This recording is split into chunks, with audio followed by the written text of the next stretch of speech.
Hello students, in this video of class 12 business studies, we will be discussing scientific principles of management.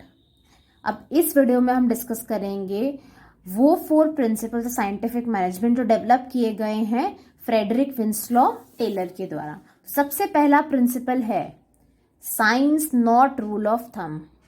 Science not rule of thumb, इस principal के according Taylor ने जोर दिया है कि हर एक job को परफॉर्म करना है अगर ऑर्गेनाइजेशन में तो वो किस बेसिस पे होना चाहिए, साइंटिफिक इंक्वायरी के बेसिस पे होना चाहिए और अपनी इंट्यूशन के बेसिस पे नहीं होना चाहिए। इंट्यूशन मतलब हम अपनी सोच से जो अनुमान लगाते हैं, अपनी थिंकिंग से जो अनुमान लगाते हैं उस बेसिस पे नहीं, एक साइंटिफिक इंक्वायरी के बेसिस पे होना चाहिए। ठीक है, experience and hit and miss methods, intuition के बेसिस पे नहीं, एक्सपीरियंस के बेसिस पे नहीं, हिट और मिस मेथड के बेसिस पे नहीं, साइंटिफिक इंक्वायरी के बेसिस पे होना चाहिए। Taylor insist that each job performed in the organisation should be based on scientific inquiry and not on intuition, experience, hit and miss methods. ठीक है, अपने अनुमान से, अपने अनुभव से या ट्रायल एंड एरर करके देख रहे, चलो ट्राई करते हैं, हो गया तो बहुत अच्छा, नहीं हुआ तो चल जाएगा, ऐसा नहीं। एक साइंटिफिक इंक्वायरी कर कर ही आप चीज़ों को करें। Okay, he says that there must be thinking before doing which is not in case of rule of thumb. Taylor का कहना था कि आप जो भी चीज़ करो उसके पहले आपकी कोई एक थॉट प्रोसेस होनी चाहिए, आप थिंकिंग होनी चाहिए आपकी। ठीक है, रूल ऑफ थंब में आप बिना सोचे समझे भी काम करने लग जाते हैं। रूल ऑफ थंब का मतलब क्या होता है, डिक्टेटरशिप ऑफ मैनेजर। मैनेजर ने जो डिक्टेट कर दिया, मैनेजर ने जो ऑर्डर कर दिया वो आपको करना ही है। और इसके वजह साइंटिफिक डिसीजन किस पे बेस्ड है, कॉज और इफेक्ट के बेसिस पे। मतलब अगर आप ऐसा करोगे तो इसका इफेक्ट ये होगा, है ना। And scientific measurement of methods and ways of production. अब यहाँ पर क्या होता है, साइंटिफिक मेजरमेंट होता है मेथड का और वे ऑफ प्रोडक्शन का। Taylor insisted on introduction of scientific inquiry into the domain of management practice. Taylor believed that there is only one best method to maximum efficiency. This method can be developed through work, study and analysis. अब ये बहुत important चीज है। Taylor ने किस चीज पर जोर दिया है, साइंटिफिक इंक्वायरी। मतलब बहुत इन डेप्थ साइंटिफिक इंक्वायरी करो हर मैनेजमेंट के एस्पेक्ट में, हर प्रैक्टिस मैनेजमेंट के। ठीक है, उनका क्या मानना था कि कोई भी काम को करने का एक बेस्ट मेथड है जिसमें आपकी एफिशिएंसी क्या होगी, मैक्सिमम होगी। ठीक है, और वो कैसे बनेगी, जब आप उसको वर्क स्टडी करोगे, एनालाइज करोगे। The method so developed should be substituted bye rule of thumb. मतलब अगर आपने एक बेस्ट तरीका ढूंढ लिया है और वो तरीका मैक्सिमम एफिशिएंसी का है तो आप रूल ऑफ थंब की जगह उस मेथड को अप्लाई कर दीजिए। For example, in rule of thumb, the standard time required to do a particular job is decided by the manager on the basis of his past experience. Rule of thumb के according क्या होता है, किसी भी काम को जो करने का समय है वो जो मैनेजर होता था वो अपने पास्ट एक्सपीरियंस के हिसाब से डिसाइड करता था। लेकिन इसकी जगह टेलर ने किस चीज पर इंसिस्ट करा, जोर दिया। Taylor insisted that standard time for a job should be set up scientifically by performing time study in the organization and then the day's target should be fixed. अब टेलर का कहना था कि जो टाइम है वो हमें स्टैंडर्ड टाइम एक सेट करना चाहिए, किस बेसिस पे, साइंटिफिक तरीके से उस चीज़ को परफॉर्म करने के बाद, ठीक है, ऑर्गेनाइजेशन में स्टडी करने के बाद, और उस हिसाब से हमें टारगेट सेट करना चाहिए, फिक्स करना चाहिए। ये कहना था फ्रेडरिक विंस्लॉ टेलर का। अब science not a rule of thumb के मेन कीवर्ड्स क्या है, use of science for each and every element of management. हम साइंस को यूज कर रहे हैं हर एक और every element of the management. There is only one best method to maximum efficiency and this method could be developed by study and analysis, not by rule of thumb. ठीक है, manager should not take decisions based on his intuitions, will or experience.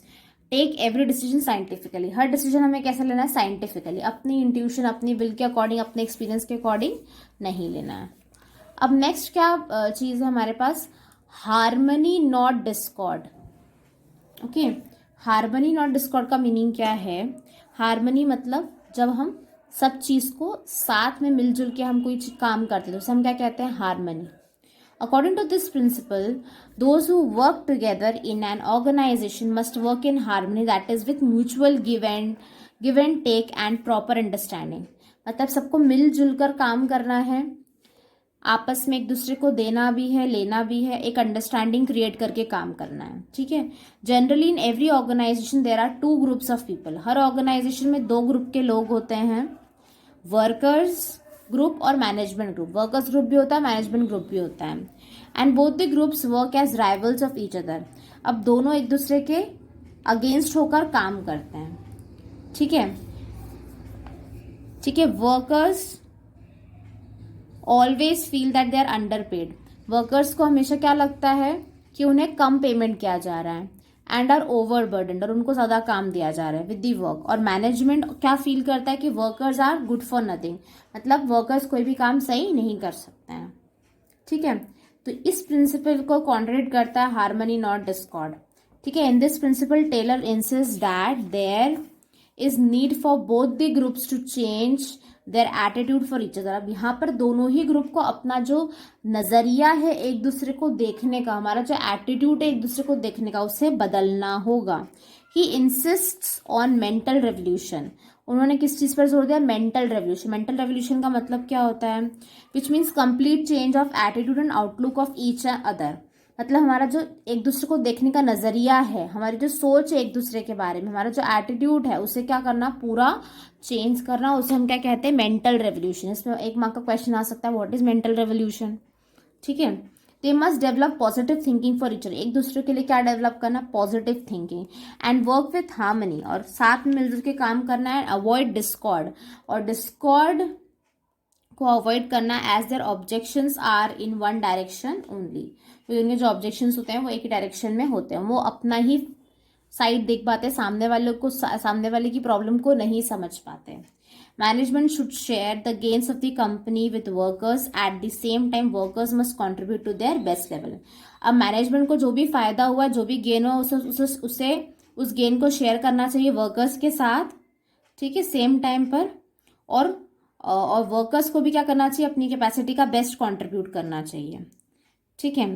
Taylor feels that prosperity of organisation depends upon prosperity of employer as well as employees.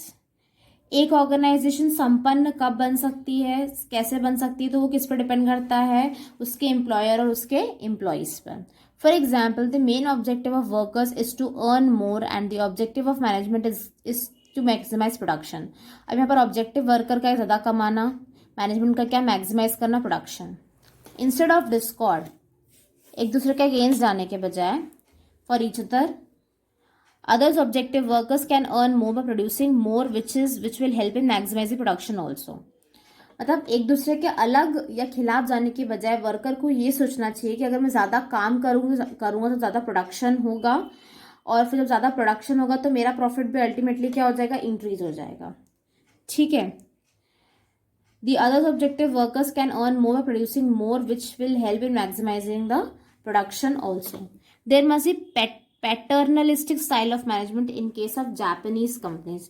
Japanese companies किस चीज को मानती है? Paternalistic style of management को मानती है। In these Japanese companies this principle is practised as here managers treat workers as part of their families. यहाँ पर जो मैनेजमेंट है वो वर्कर्स को अपनी फैमिली की तरह ट्रीट करते हैं।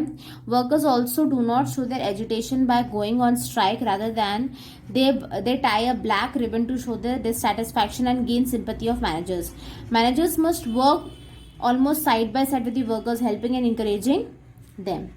तो जापानीज में कौन सी चीज अपनाई जाती है? पैटर्नलिस्टिक स्टाइल ऑफ मैनेजमेंट अपनाई जाती है, जहां पर एम्प्लॉयज को फैमिली की तरह ट्रीट किया जाता है। यहाँ पर अगर वर्कर्स को कोई प्रॉब्लम भी होती है तो वो किस तरह से स्ट्राइक करते हैं? ब्लैक रिबन पहनकर अपनी स्ट्राइक को शो करते हैं, अपना डिससेटिस्फैक्शन को शो करते हैं, और मैनेजमेंट की सिंपैथी क्या करते हैं? गेन करते हैं। ये गुस्सा या फिर स्ट्राइक इसके थ्रू नहीं गेन करते हैं। Management should share gain of the company if any with the workers. अगर कंपनी को कोई भी फायदा हुआ है तो मैनेजमेंट को वर्कर्स के साथ उसे शेयर करना चाहिए। Workers should work hard and be willing to accept the change for good of the company. Workers को क्या करना है? हार्ड वर्क करना है, और जब भी कोई चेंज आए तो उस चेंज के अकॉर्डिंग उन्हें भी अपने आप को चेंज करना ही होगा। Interest of workers and management is same. Prosperity of employer can not exist for long. जो किसी भी एम्प्लॉयर की संपन्नता हमेशा नहीं चलती है। Unless it is accompanied with prosperity of employees, जब तक एम्प्लॉयज प्रॉस्पर नहीं होंगे। अगर एम्प्लॉयज प्रॉस्पर होगा तो एम्प्लॉयर तो ऑलरेडी प्रॉस्पर हो जाएगा। Mental revolution is the management and the worker should transform there thinking. Mental revolution क्या है? मैनेजमेंट को क्या करता है? हेल्प करता है ट्रांसफॉर्म करने में उनकी थिंकिंग को। मेंटल रेवोल्यूशन मतलब अपना सोच का तरीका चेंज करना।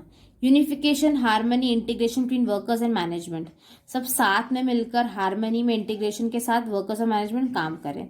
Matching to the principle of remuneration, ठीक है, matching to the principle of remuneration.